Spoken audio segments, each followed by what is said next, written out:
Assalamualaikum warahmatullahi wabarakatuh. Perkenalkan, nama saya Rifki Yuda Pratama dari kelas 11 TITL 2 nomor absen 27. Saya akan menjelaskan tentang pengertian operasi matriks, jenis dan contoh. Apa itu operasi matriks? Operasi matriks adalah operasi suatu bentuk matriks seperti penjumlahan, pengurangan, dan perkalian. Untuk penjumlahan dan pengurangan hanya bisa dilakukan pada matriks yang ordonya sama. Lalu, apakah yang dimaksud ordo? Ordo adalah banyaknya baris dan kolom suatu matriks. Umumnya, ordo dinyatakan sebagai bentuk perkalian antara baris dan kolom. Misalnya, suatu matriks memiliki ordo 2 kali 2, artinya memiliki 2 baris dan 2 kolom. Oke, kita akan melanjutkan pembahasannya selanjutnya, yaitu jenis operasi matriks. Seperti pada pembahasan sebelumnya, jenis operasi matriks dibagi menjadi 3, yaitu penjumlahan, pengurangan, dan perkalian. Penjumlahan matriks, konsep penjumlahan matriks sama seperti penjumlahan pada bilangan. Salah satu syarat penjumlahan ini adalah matriks yang dijumlahkan memiliki ordo yang sama. Misalnya matriks P ordo 2 kali 2 hanya bisa dijumlahkan dengan matriks lain yang ordonya juga 2 kali 2. Matriks Q ordo 3 kali 3 hanya bisa dijumlahkan dengan matriks lain yang ordonya 3 kali 3, dan seterusnya. Operasi penjumlahan ini juga memenuhi sifat-sifat berikut. Sifat komutatif. Pada sifat ini berlaku A plus B sama dengan B plus A. Yang kedua adalah sifat asosiatif. Pada sifat ini berlaku A plus B tambah C, yaitu A plus B nya itu dikurung dan C nya sendiri, sama dengan A plus B tambah C dikurung. Yang ketiga adalah matriks 0. Pada sifat ini berlaku A plus 0 sama dengan A. Yang keempat dan yang terakhir adalah jika dijumlahkan dengan lawannya akan menghasilkan matriks 0, yaitu A plus dalam kurung min A sama dengan 0. Untuk lebih jelasnya seperti ini. Ini dia adalah sifat komutatif, sifat asosiatif, matriks 0, dan yang satunya seperti ini. Nah, setelah penjumlahan, kita lanjut ke pengurangan matriks. Konsep pengurangan pada matriks sama seperti penjumlahan, yaitu mengurangkan elemen yang letaknya sama atau seletak. Ya, salah satu syarat yang harus dipenuhi juga sama, yaitu memiliki ordo yang sama. Pada pengurangan matriks ini tidak berlaku sifat-sifat seperti halnya penjumlahan apa. Adapun contoh soal pengurangan matriks adalah sebagai berikut. Contoh soal seperti ini. 2 buah matriks yaitu sebagai berikut. Ini sama ya, 2 kolom dan 2 baris. Terus ditentukan hasil pengurangan antara matriks A dan matriks B seperti ini. Nah, ini pembahasannya.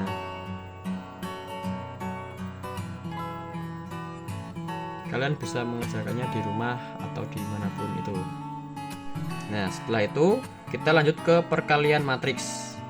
Jika penjumlahan dan pengurangan berlaku pada 2 buah matriks atau lebih yang ordonya sama, maka tidak demikian dengan perkalian. Perkalian matriks bisa berupa perkalian antara konstanta dan matriks serta perkalian antar matriks seperti berikut ini. Nah, seperti ini ya. Ini juga ada, ini yang pertama ada perkalian antara konstanta dan matriks, terus perkalian antar matriks. Nah, seperti ini. Ini kayaknya lebih susah.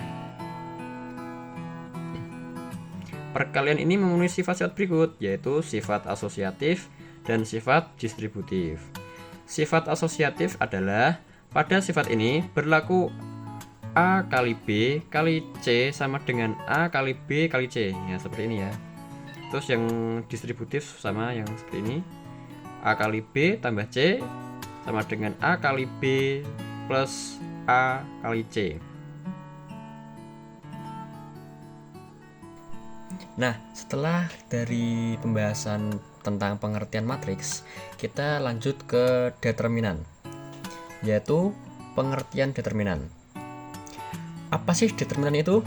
Determinan adalah nilai yang dapat dihitung dari unsur-unsur suatu matriks persegi.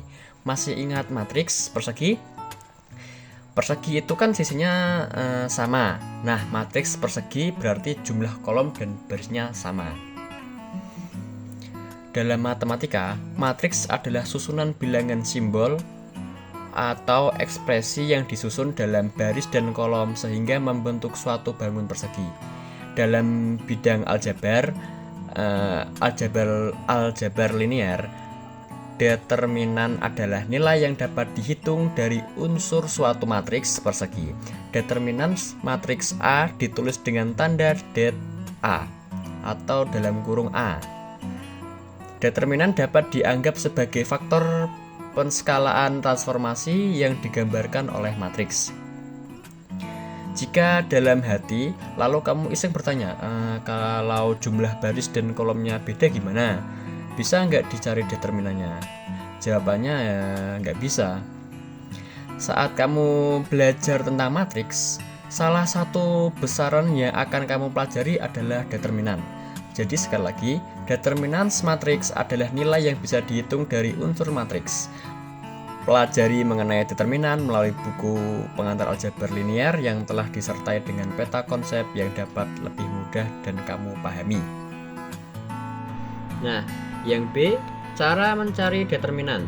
Determinan ini merupakan besaran skalar atau besaran yang hanya memiliki besar atau nilai. Unsur matriks yang dimaksud adalah unsur matriks persegi. Apa itu matriks persegi? Nah, tadi kan udah dijelasin. Matriks persegi adalah matriks yang memiliki jumlah baris dan kolom yang sama. Bisa 2x2 atau 3x3. Ini ada contohnya ya. Determinan 2x2, misalkan kita punya matriks A yang elemennya A, B, C, D yang ditulis kayak gini. Nah, kayak gini. Maka di determinan A akan dituliskan det A sama dengan, ini ada kayak kurung terus dalamnya A gitu. Cuman saya nggak tahu nyebutnya kayak gimana. Nah, bagaimana cara menghitungnya? Kayak gini ya. Jadi kayak gini. Rumus determinan kayak gini.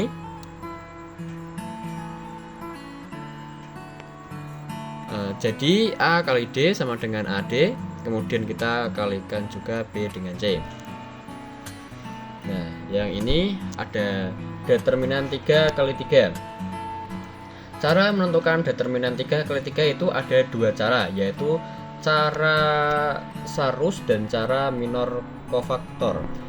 Apakah cara Sarus lebih mudah dari cara minor faktor, atau sebaliknya cara Sarus lebih susah dari cara minor kofaktor? Oke, saya nggak begitu mengerti, jadi kita langsung aja ya. Cara Sarus, setelah membahas cara menentukan determinan 2x2, ada juga determinan 3x3. Lebih banyak komponen sepertinya, mencari determinannya juga lebih panjang dan lama. Biar lebih paham lagi, kita urai langkah satu persatu. Kita lihat dulu. Misal kita punya matriks A berikut ini, ya kayak gini. Bagaimana cara pengerjaan determinan 3x3 menggunakan metode Sarus adalah sebagai berikut. Determinan disusun ulang dengan penambahan 2 baris dan 3 kolom. Kemudian buat garis diagonal ke kanan dalam kurung warna merah dengan operasional. Penjumlahan kemudian diagonal ke kiri dalam kurung garis hijau dengan operasional pengurangan. Nah, contoh gambarnya seperti ini. Kita kalikan mengikuti garis sehingga akan kita dapatkan rumus menentukan determinan matriks 3x3 sebagai berikut. Nih, seperti ini ya.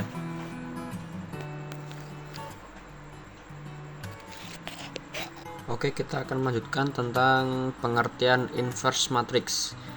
Perlu diingat, baris merupakan susunan horizontal, sedangkan kolom susunan vertikal. Jika digambarkan dalam model matematika, berikut penjelasannya. Berikut ini merupakan tabel dan matriks dari kandungan makanan. Ya, seperti ini ya. Ini ada kandungan makanan. dan jenis makanan setiap ons. Kalsium K-nya 30, L10, M-nya 30. Terus besi 10, 10, 10, vitamin 10, 30, 20. Terus dibuat seperti ini. Nah, dari gambar dan tabel di atas, kalian dapat melihat jenis tabel kandungan makanan yang terdiri atas variabel dalam kurungnya kalsium, besi, dan vitamin, serta jenis makanan setiap onsnya. Tabel kandungan tersebut diubah ke dalam bentuk sebuah matriks agar lebih memudahkan perhitungan variasi tersebut. Pada gambar di atas, terlihat matriks terdiri atas 3 baris dan 3 kolom, sehingga matriks KLM disebut matriks 3x3. Oleh sebab itu, matriks adalah susunan bilangan-bilangan berbentuk persegi panjang atau persegi yang tersusun dalam baris dan kolom yang terletak di dalam kurung atau siku. Bilangan dalam kurung dinamakan elemen, unsur, atau komponen matriks. Pada matriks KLM di atas, elemen matriksnya adalah sebagai berikut. K-nya 30, 10, 10, L 10, 10, 30, dan M-nya 30, 10, 20. Oke, kita akan melanjutkannya yang konsep dan rumus inverse matrix. Nah, ini inverse matrix adalah suatu matriks baru yang berkebalikan dengan matriks A dengan notasi A-1. Jika matriks tersebut dikalikan dengan inverse matriksnya, maka akan terbentuk matriks identitas. Umumnya penggunaan matriks ini untuk memecahkan sistem persamaan linear atau SPL. Untuk menyelesaikannya, inverse matrix terdapat beberapa aturan berdasarkan ordo matriks, yaitu 2x2 dan 3x3. Nah, ini ada yang rumus inverse matrix persegi berordo 2x2. Nah, contohnya seperti ini ya.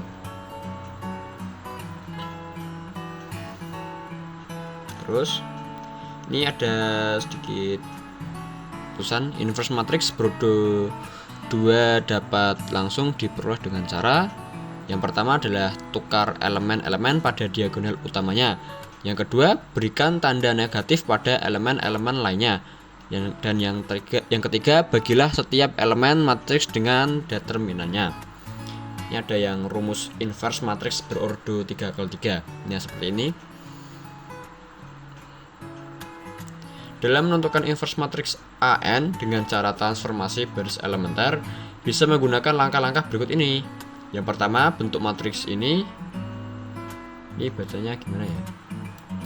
Terus dengan ini merupakan matriks identitas berordo n.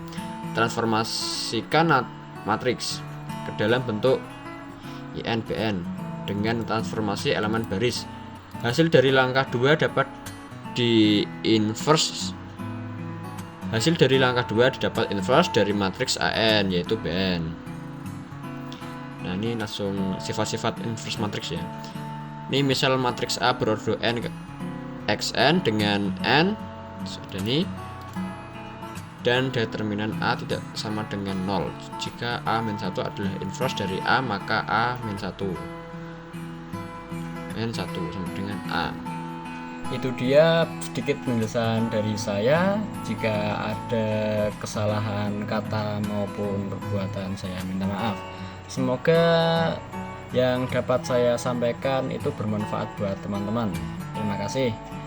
Saya pamit. Wassalamualaikum warahmatullahi wabarakatuh.